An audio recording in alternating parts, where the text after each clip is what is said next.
তো আজকে স্বাধীনতা দিবস কিভাবে উদযাপন করলাম পুলিশের সঙ্গে। তো হ্যালো বন্ধুরা, কেমন আছেন সবাই? আশা করছি সবাই ভালো আছেন। আমি আলহামদুলিল্লাহ অনেক ভালো আছি। তো বন্ধুরা, সবার প্রথমে আজকে হচ্ছে 80তম স্বাধীনতা দিবস। তো স্বাধীনতা দিবসে উপলক্ষে সবাইকে আমার তরফ থেকে অনেক অনেক শুভেচ্ছা জানাই। তো আমি আমার মেয়েকে সঙ্গে নিয়ে বেরিয়ে পড়লাম তার স্কুলের দিকে ফ্ল্যাগ হোস্টিং করার জন্য, কিন্তু আমাদের যেতে অনেক দেরি হয়ে গেছিল। আমরা স্কুলে পৌঁছে দেখি ফ্ল্যাগ হোস্টিং হয়ে গেছে। তারপরে আমরা গেলাম বাজারে ঘুরতে, যেহেতু আজকে স্বাধীনতা দিবস। ভাবলাম যে মেয়েকে একটু ঘুরে নিয়ে আসি, কিন্তু ওখানে গিয়ে দেখি আমাদের ভাগ্যটা অনেক ভালো, কেননা JM হায়ার সেকেন্ডারি স্কুলে পতাকা এখনো উত্তোলন করা হয়নি। কেননা আজকে 15ই আগস্ট, যেহেতু স্বাধীনতা দিবস, আর রাষ্ট্রীয় সঙ্গীত গাইবো না সেটা কি হয়? তো ওখানে গিয়ে অনেক ভালো লাগলো, আর রাষ্ট্রীয় সঙ্গীত গাইতে পারলাম, খুবই ভালো লাগলো।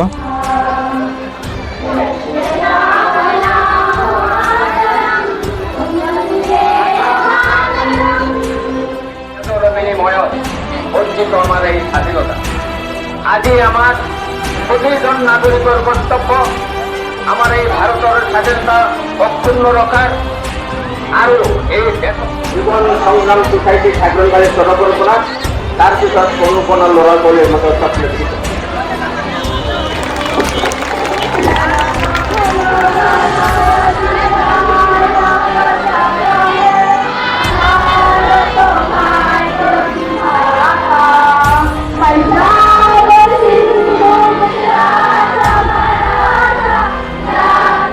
তো বন্ধুরা, এখন ফ্ল্যাগ হোস্টিং করার পরে আমরা আবারও বেরিয়ে পড়লাম একটু ঘোরাঘুরির উদ্দেশ্যে। তো বন্ধুরা, আজকে কিন্তু সকাল সকালে বাজারে প্রচুর ভিড় দেখা যাচ্ছে, কেননা আজকে স্বাধীনতা দিবস। প্রত্যেকটা স্কুলে ফ্ল্যাগ হোস্টিং করা হয়েছে এবং সকাল সকালে সব ছাত্ররা এসে পড়েছে। তো এখন আমরা চলে এলাম একটা মিষ্টি দোকানে, যেটার নাম হচ্ছে মহারাজা সুইট, আর আমাদের মানকাচর শহরে যেটাকে পেলডোয়ার দোকান নামে পরিচিত। তো আমরা এখন এখানে একটু মিষ্টিমুখ করে নেব, কেননা আজকের দিনটাতেই আমাদের ভারত স্বাধীন হয়েছিল। তো স্বাধীনতার খুশিতে একটু মিষ্টিমুখ করে নেব। তো আমার মেয়ে মিষ্টি খাচ্ছে, দেখতে পাচ্ছেন। সে কিন্তু কালাকান এবং লাড্ডু খুবই পছন্দ করে। आज़ादी की जश्न में लड्डू खाते हो। আর বন্ধুরা, আজকে কিন্তু বাজারটাও অনেক সুন্দরভাবে পতাকা দিয়ে সাজিয়ে উঠেছে, কেননা প্রত্যেক দোকানের সামনে সামনে আমাদের ভারতের জাতীয় পতাকা এভাবে ঝুলিয়ে রেখেছে। খুবই ভালো লাগতেছে দেখতে। তো বন্ধুরা, এখন আমরা বাড়ি ফেরার পথে একটু ভাবলাম যে কামাখ্যা মন্দিরটা একটু ঘুরে আসি। তো আমরা এখন কামাখ্যা মন্দিরে চলে এসেছি।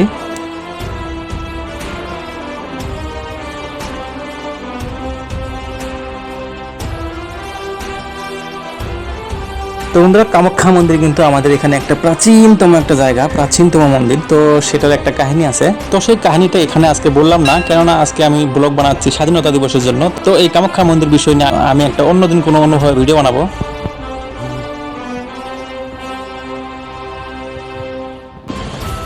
তো বন্ধুরা, আজকে আমাদের ঘোরাঘুরি করা শেষ। তো এখন আমরা ফিরবো বাড়ির দিকে।